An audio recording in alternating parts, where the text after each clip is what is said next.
दोस्तों Indian railway finance corporation limited यानी IRFC की बात यहाँ पे बड़ी अपडेट निकल के आ रही है।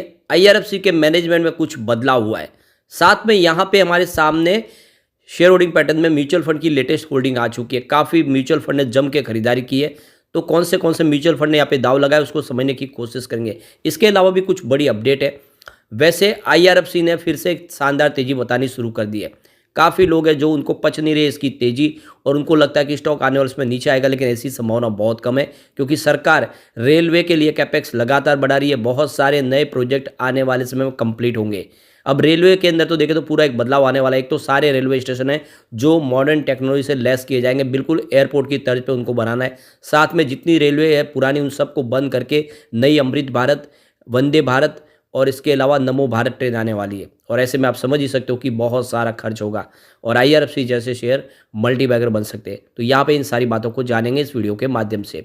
लेकिन फ्रेंड उससे पहले अगर आप पहली बार हमारे चैनल पे आए तो चैनल को सब्सक्राइब कर दीजिए, एक बेल आइकॉन दबा दीजिए ताकि जब भी नया वीडियो बने पहला नोटिफिकेशन आपको मिले। वीडियो पसंद आए तो लाइक से जरूर कीजिए।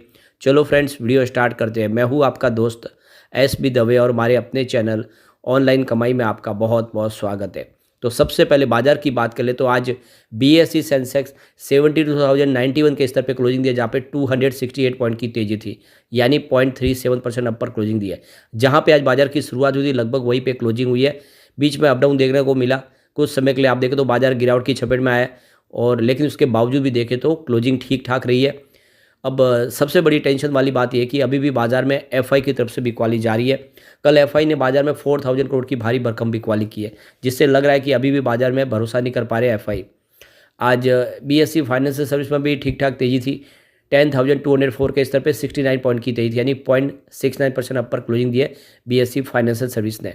अब यहाँ पे आईआरएफसी की बात करें, स्टॉक की शुरुआत हुई पॉजिटिव 156 पर।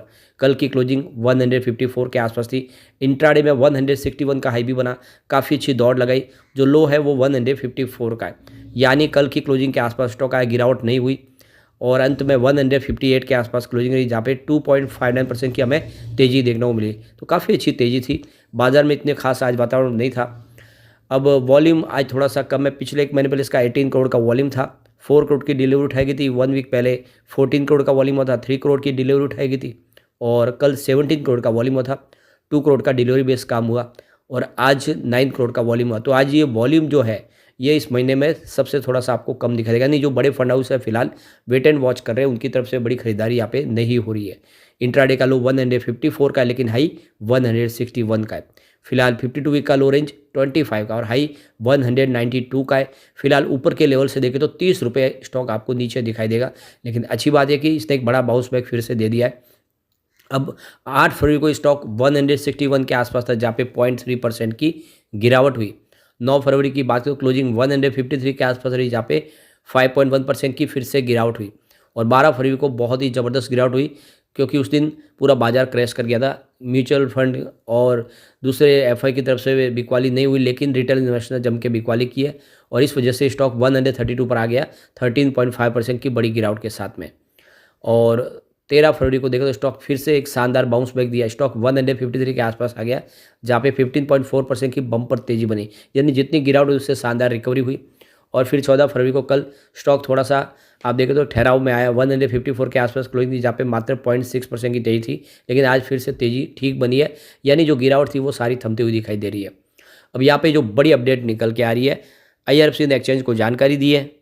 तो यहाँ पे आईआरएफसी में नए चीफ कॉम्प्लायंस ऑफिसर की नियुक्ति हुई, यानी सीईओ की अपॉइंटमेंट हुई है और आप देख सकते हो कि 14 फरवरी 2024 से उनका ये जो कार्यकाल शुरू हुआ है और यह देख दो कि इनका कार्यकाल 2 साल के लिए होगा। तो मिस्टर संजय जैन जो अब नए कंपनी के सीईओ होंगे, इनके पास 34+ ईयर का अनुभव है। काफ़ी ज़्यादा जो इसमें स्पेक्ट्रम एरिया से लेके दूसरी कॉरपोरेट सर्विलांस से लेके दूसरी हर तरह के उसको मैनेजमेंट का काफ़ी अच्छा इनका अनुभव है। बोरोइंग से लेकर दूसरे मैटर्स भी कंपनी के ऑडिट क्रेडिट से संबंधित सारे काम कंपनी के संभालने का इनके पास काबिलियत है और इसी वजह से इनको सीईओ की पोस्ट पे अपॉइंट किया गया 2 साल के लिए। तो ये एक बड़ा एक फैसला किया गया है मैनेजमेंट की तरफ से। अब यहाँ पे जनवरी के म्यूचुअल फंड होल्डिंग हमारे सामने आ चुकी है। 27 म्यूचुअल फंड ने नई खरीदारी की है। मात्र 5 म्यूचुअल फंड ने ही IRFC के अंदर अपने शेयर बेचिए। बिकवाली के सामने खरीदारी ज़बरदस्त हुई है। तो यहाँ पे सबसे ऊपर देखें तो Tata Nifty mid cap 150 momentum 50 index fund ने 121 करोड़ का इन्वेस्टमेंट किया है। Edelweiss Nifty mid cap 150 momentum 50 index ने 129 करोड़ का इन्वेस्टमेंट किया है। Shriram multi asset allocation fund ने 108 करोड़ का इन्वेस्टमेंट किया है। इसके अलावा Nippon India ETF Nifty mid cap 150 ने 1187 करोड़ का इन्वेस्टमेंट किया है। SBI Nifty mid cap 150 index fund ने 267 करोड़ का इन्वेस्टमेंट किया है। Nippon India Nifty mid cap 150 index fund ने 1045 करोड़ का इन्वेस्टमेंट किया है। Motilal Oswal Nifty mid cap 150 index ने 1327 करोड़ का इन्वेस्टमेंट किया है। इसके अलावा ICICI prudential Nifty mid cap 150 index fund ने 292 करोड़ का इन्वेस्टमेंट किया है।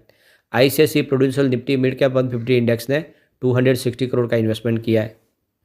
इसके अलावा Aditya Birla sun life Nifty mid cap 150 index fund ने 162 करोड़ का इन्वेस्टमेंट किया है। Mirae asset Nifty mid cap 150 ने 595 करोड़ का इन्वेस्टमेंट किया है। और इसके अलावा अगर आप देखें तो ICICI prudential S&P BSE 500 ETF ने 166 करोड़ का इन्वेस्टमेंट किया है। और Motilal Oswal Nifty 500 regular fund ने करीब 658 करोड़ का इन्वेस्टमेंट किया है। कुछ इन्वेस्टमेंट और भी है लेकिन वो 100 करोड़ से नीचे, उसको हम यहाँ पे डिस्कस नहीं करेंगे। फिर Motilal Oswal Nifty mid cap 150 100 ETF ने 341 करोड़ का इन्वेस्टमेंट किया है। HDFC balance annuity fund growth ने 73,348 करोड़ का बम्पर इन्वेस्टमेंट किया, यानी HDFC बैंक ने बहुत भारी निवेश किया यहाँ पे। इसके अलावा bank of India flexi cap fund ने भी 558 करोड़ का इन्वेस्टमेंट किया है। Bank of India mid and small cap equity debt fund ने 597 करोड़ का इन्वेस्टमेंट किया है। Zerodha Nifty large mid cap 250 index fund ने 173 करोड़ का इन्वेस्टमेंट किया है। तो काफ़ी म्यूचुअल फंड ने जम के खरीदारी शुरू कर चुके हैं। आने वाले समय में और भी म्यूचुअल फंड एंट्री करेंगे क्योंकि अब लार्ज कैप में आ चुका है। तो HDFC बैंक की बहुत भारी खरीदारी यहाँ पे होती हुई दिखाई दे रही है। फिलहाल मार्केट कैप देखें तो 2,07,005 करोड़ के आसपास है। और देख सकते हो कि स्टॉक फिलहाल 5 day 30 day 50 day 100 day 150 day 200 day moving average से ऊपर ट्रेड करता हुआ दिखाई देगा, लेकिन 10 डे और 20 डे मूविंग एवरेज से नीचे इस समय ट्रेड कर रहा है। यहाँ पे अगर हम एनालिस्टों की राय देखें तो मिक्स नज़रिया लेके दिखाई दे रहा है। कुछ लोग हैं जो कह रहे हैं कि स्टॉक बहुत ज़्यादा एक्सपेंसिव है, आने वाले समय यहाँ पे गिरावट की संभावना बन सकती है और यहाँ पे अप साइड में 162 तक ही जा सकता है, ऐसी संभावना दिखाई दे रही है। लेकिन बहुत सारे जो ब्रोकरेज हाउस है वो बुलिश भी है इसको लेकर। IDBI कैपिटल के AK प्रभाकर का कहना है कि इसकी स्टॉक की वैल्यू कोई सस्ती नहीं है, काफ़ी महंगा स्टॉक इस समय लग रहा है। ऐसे में अगर एंट्री करना चाहते तो अभी आपको डीप में खरीदारी करनी चाहिए, इस लेवल पे खरीदारी करने से बचना चाहिए। प्रभुदास लीलाधर का कहना है कि एक बार 162 को इसने क्रॉस कर लिया तो उसके बाद में फिर से तेज़ी की संभावना बन सकती है। इसमें संभावनाएँ आगे फिर अच्छी दिखाई दे सकती है। अभी फिलहाल रिसेंटली इन्होंने 3000 करोड़ का फंड रेज भी किया बॉन्ड्स के माध्यम से, तो आने वाले समय बिजनेस और तेज़ी से बढ़ता हुआ दिखाई देगा। अब एक बार हम इसके पीवट लेवल को चेक कर लेते हैं। तो यहाँ से अगर गिरावट होती है तो 145 का पहला सपोर्ट है, ये टूटा तो 136 तक स्टॉक जाता हुआ दिखाई दे सकता है। गिरावट और आगे बनती रहे तो फिर 124 तक जा सकता है।